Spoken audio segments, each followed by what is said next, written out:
Hi, I'm Leah Simmons. I am a genre screenwriter and novelist from South Dakota, and I'm going to be talking to you today about adapting your novel or short story into a screenplay. So, a little bit about myself. I got my start writing short stories, and eventually had a friend who was starting a podcast and was looking for short horror and sci-fi stories to turn into a fictional podcast series. I had no idea what I was doing, but I was up for the challenge. So after reading a lot of scripts and working closely with the director, we were able to adapt two of our short stories into short 20-minute episodes for the podcast. It was a great experience, and it's something that I think a lot of writers don't think about, how you can take the stories that you have and adapt them into other mediums. Right now, IP stories with established audiences and worlds and followings are a huge thing in the screenwriting community. So it's definitely a great challenge for you to be looking for, and just kind of also builds up some of those muscles when it comes to creatively readdressing the world that you're in. So where do we start with this? I think the big thing is to distill your story down to its essence. So in screenwriting, we have this thing called the log line. Your log line is essentially a one-sentence blurb that tells everybody what they need to know about your story. No frills, no fills. It's meant to be that one-sentence pitch that gets people on board. So instead of trying to explain to somebody your huge space opera, you can tell somebody that it is Cowboy Bebop meets Raiders of the Lost Ark. Oh, okay, I know what that is. So it gets you thinking more in pitchability versus synopsis. You know, when you have to write a synopsis when you're querying for your novel, you're spending pages getting into every detail, every character relationship. When it comes to a log line, they're really just looking for something very succinct, very simple, and something that immediately gets you the vibe. What the story is about. So I think the very first step you want to do is look at the short story or the novel, a series of novels that you want to adapt into a script, and really boil down what that story is. So if you were talking to a stranger at the bar and they asked you what you're working on, you could have this 1 or 2 sentence pitch ready to go. This is also really helpful because it's going to help you figure out what the genre is too. I know in all the literary world, genre is such a charged term. It's sometimes hard to define what's the difference between horror and thriller and romance and erotica. And, the film world is not that different. But there's a very big expectation to know very deeply what your genre is in your script, because that helps you with your pitch. A lot of studios, directors, they have specific mandates they're looking for. And so making sure that the genre you have is clear in that pitch and in that log line is really important. It's also going to be that through point for your script. A lot of scripts expect some lip service to genre. People always talk about tropes. Tropes aren't always necessarily bad, especially when they are in service of genre. Not saying that a horror movie needs to have jump scares, but there is an expectation that there's probably going to be some jump scares if you have a slasher. So again, things to kind of think about that probably weren't paramount when you were writing your novel or your short story, but as you are stepping into the screenwriting world, these are big things to consider.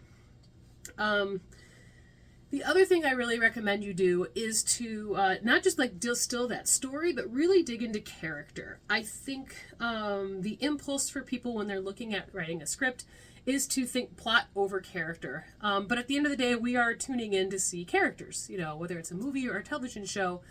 That character drive, complexity, the relationships of your character are really what draw people in. And this is also kind of that added benefit you have. As a novelist, you have spent a lot of time in your characters' heads and in their world. And so you've done a lot of the heavy lifting that most screenwriters don't do right out the chute. So I like to sit down and kind of, I'm a dork with spreadsheets, so I will make it a spreadsheet where I will put my characters, into each line, and then column by column, I will sort of sort out and distill, what are they afraid of? What do they really want? What's their secret? This way, I kind of have it all in black and white, and it's very clear for me. So as I'm heading into this new format, that kind of becomes my North Star as to where I'm taking the plot. Because, spoiler alert, you're probably going to have to make some adjustments from your novel or your short story structure to fit the story structure of a script. Which moves me to my next point, which is the outlining phase. I am a pantser, kind of through and through. So like my first couple of novels, I like totally pantsed, and I don't recommend it. I kind of like a little bit of chaos in my life, so that explains that. But when it comes to screenwriting, because there are so many expectations to the structure, you really do need to come in with a plan. And since you are taking a lot of information from your novel and you're going to funnel it down into a 90-page, feature screenplay, there's a lot of compression that needs to happen. And so you need to be really intentional in how you are narrowing that down and deciding, what needs to stay over here, what needs to come forward in this draft. I also think, it's not hard because it is a 3-act structure generally. So you can come at me in the comments when it comes to like 5-act structure or all the different things. But like at its essence, just like your novel, a screenplay is going to be 3 acts. But scripts have different expectations from readers, and that includes professional screenwriting readers and also producers and agents and directors. Unlike a novel, you don't get chapters to win people over. You might have 10 pages. And so, whereas in your novel, you have a lot of time to set up the world building, the character relations, the emotion, and the vibe, you really get about 10 pages in your script. So I always recommend when you are starting that outline phase, spend a lot of time in Act 1. Anybody that has troubles in Act 2 and 3, it's an Act 1 problem. So take the time to be really intentional with how you are introducing your characters, how you are putting that hook in there so people want to stay through the rest of your script, and making sure it really makes sense. It's that really weird fine line where I think, especially new screenwriters, really want to start with a pop. So like those first 2 pages, it might be just go, go, go, go, action. But, remember, you still have to establish the world and the stakes. If there's crazy things happen to characters, there's cannibals and explosions and aliens, like, that's great. I'm excited, but, like, I don't know who your characters are. I don't know if the world's going to end. Why am I going to keep watching? So, again, it comes back to that character question. Know who your characters are. And my rule of thumb when I'm starting is making sure I'm starting that story in a way that shows my characters being their authentic selves. Making sure that their world of normality is established so that when we have that shift, we have that exciting incident that makes them decide to take that call to action and drive us through the story, the audience is on board. And again, it's just kind of a different mindset, I think, than we have novels where you do get a little bit more time to sort of settle into the world. So be mindful of that in your outline phase. Another thing that I think that is very fun, and also something I don't think that you lean into as much with novel writing, is think about your trailer moments. So anybody here can probably visualize the opening scene to Raiders of the Lost Ark, right? There's some movies where it just evokes these cinematic moments where the character is doing something and it's just ingrained. Those are those trailer moments. So what I do is I will go through my work and decide, what are those trailer moments? What are the moments that lend themselves to being in a movie or a television show that are just exciting? They would be in the trailer. I want to highlight those and put them in my outline so that I'm not going to miss them, because those are going to be the things you really want to pay the most attention to.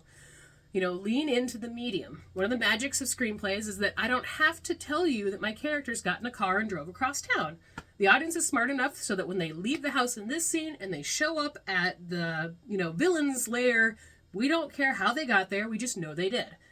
I know sometimes those are great places in novels for us to ruminate on character, relationships, or emotions, or flashbacks. Like, that's great. They can ride their horses everywhere, but when it comes to a movie, you just need to be more intentional with how you're using that time with the audience. This moves us into what I'm going to call our next phase, which is just getting started. So you have an outline, you've got a plan, you sort of know where you want to run. I really recommend, before you start writing, to go and read some screenplays. You will find a wealth of books and blogs and videos and influencers and gurus who will tell you everything about screenwriting. But nothing is going to impact you or influence your style and approach the same way as reading great screenplays. There are lots of produced scripts out there available. Like right now it's Oscar season, so I'm loving downloading all of the nominated scripts and getting to read through them. And read a variety, not just inside the genre that you're writing. You know, if you're writing a fantasy novel or adapting a fantasy novel into a script, don't just read fantasy scripts. Read detective stories, read action movies, read romance. Because this will give you a better eye to see what kind of through points in all of these great scripts shine through. I think sometimes we pigeonhole ourselves on genre, and it can hold you back as a writer. So, you know, just like when it comes to food, eat a lot of variety and eat widely, because it's just going to inform your taste. I will also caution you as you are reading things, especially when you start like reading, like you find a screenwriter you really like and you start reading a lot of their work. It's just like when you write novels, like resist the urge to start absorbing other people's voice and writing style. You know, that's a big challenge is trying to take the voice that you have in your novel and have it sing through in your script. So, you know, don't lose that as you're in this research phase, because it's hard to spot the influence of some of those things until later, but just be aware of it. Like I said, sometimes it's a little hard to unlearn those things until other people point them out. So once you get started, I included with my talk here a sheet with some resources. I highly recommend finding a software that will format your script for you. Yes, you can use Word, you can use Google Docs. All of those can be formatted. It's not, you know, rocket science, but I do find that having a screenwriting software makes it easy so that I no longer have to think about the structure. I can just write. And for me, anything that just lets me write is worth investing in. There are some free software too. No one's paying me to be here, so I don't really endorse anything, but honestly, just anything that works for you is worth trying, and most of them have a free trial, so try a couple different ones out. I've switched a few times. Everybody does. It really just kind of depends on your personal flow and creative abilities. So once you are getting words on paper, my recommendation is just write all the way through. And I know easier said than done, but you know, you can't improve on something that's not finished. And even if it's the ugliest, grossest draft ever, it's worth muscling through. So while you're working through this, again, you are taking all of this information, you're compressing it down. So here are just a couple things that I try to keep in mind when I'm doing that will enhance your writing and probably challenge you.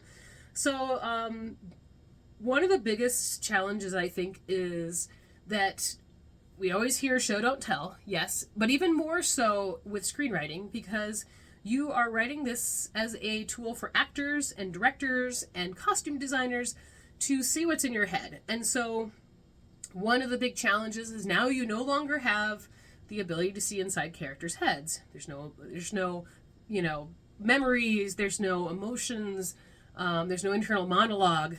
And so I find a lot of new writers, when it comes to screenwriting, will rely very heavily on voiceover, monologuing, or flashbacks, dream sequences. And this is not to say that any of those things are bad things, but I caution you because they can rob your story of momentum. You know, you have an intense scene and suddenly you are ripped out of that to do a flashback so you can explain how the main character feels about this other character, and then you flash back to it, and again, it slows the story down. Same with voiceover. I think voiceover can be a very effective tool. You know, having that narrator telling you the story, or maybe telling you something different than what's happening on the screen, can be a very effective tool. But like all tools, don't use it too much. And when you are using it, use it effectively. Don't just use it as a crutch. Don't use it because you can't think of a more creative way to show how characters feel about each other. The third thing that I see a lot of people doing to kind of fill in these same things is, instead of having voiceover or using flashbacks, you resort to probably the third worst option, which is really on-the-nose dialogue.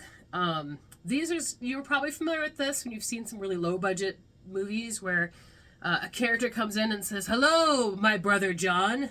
I can't believe that you decided to show your face here after murdering my wife 5 years ago." Yes, there are better ways to do this. And I always push myself to see, how can I do something non-verbally? Again, scripts are a visual medium. So if you have a character who is aloof in a scene, rather than have them tell the audience why, show them in a different way. Maybe they can have a very petty fight at the dining room table where they're moving their glass closer or further away. Or they're talking about something else. Somebody told me that a lot of people who don't like other people talk about other things in ways that inform how they feel. So anybody who has like a passive aggressive coworker who has to always comment about your outfit, yeah, you don't even really need to go into like them not liking each other, the history. Like, you can feel that in the scene. So lean into those things. Don't see these constraints as tying your hands. See them as ways to give you more freedom to be more creative in your storytelling. And actors also love this. They love the challenge of taking an internalized emotion and physically exploring that. So have fun with it. and please just don't do like so many monologues and voiceover. It gets real slow and soapy.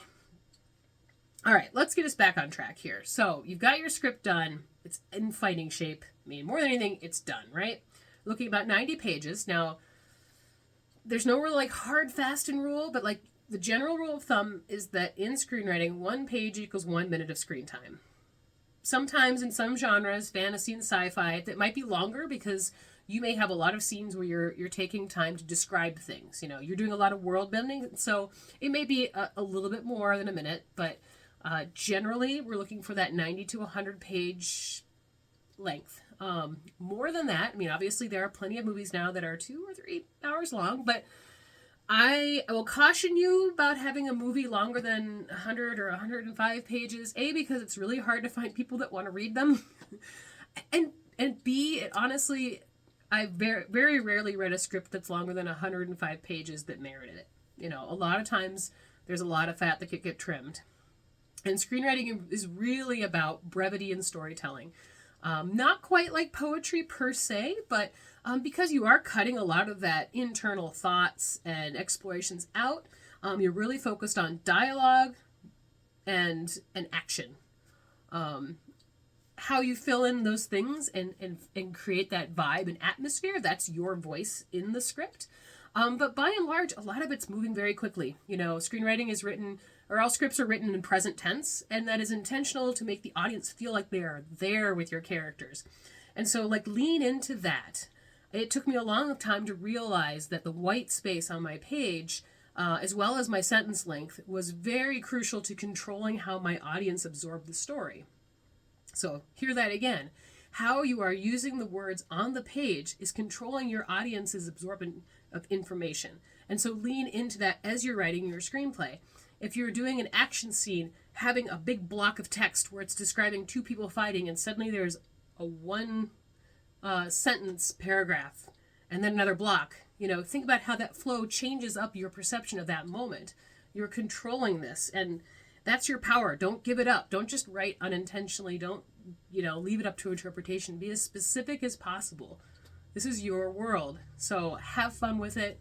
And don't be too precious with it. Like, one of the hardest things I think about adapting is that you may often, aside from like cutting things out, you may have to move your story pieces around in a way that makes more sense for the story in a visual format. You may have to scrap characters. And so don't hold yourself back because it's not entirely beholden to that, source material. Again, you're in charge. Tell the best story you want.